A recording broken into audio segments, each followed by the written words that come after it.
मालगावमधली घटना, शिक्षकाचा विहिरीत बुडून मृत्यू।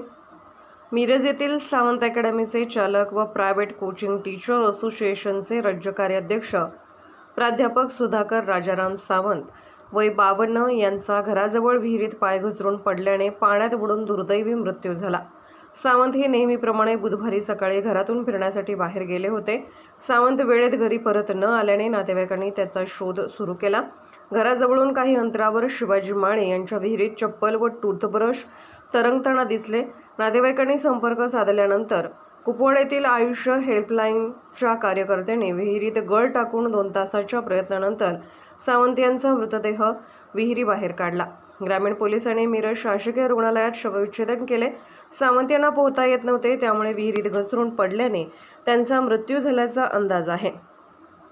सावंत हे गेली 30 वर्ष मालगाव येथे कोचिंग क्लास चालवत होते। त्यांच्या पश्चात पत्नी, 2 मुले असा परिवार आहे।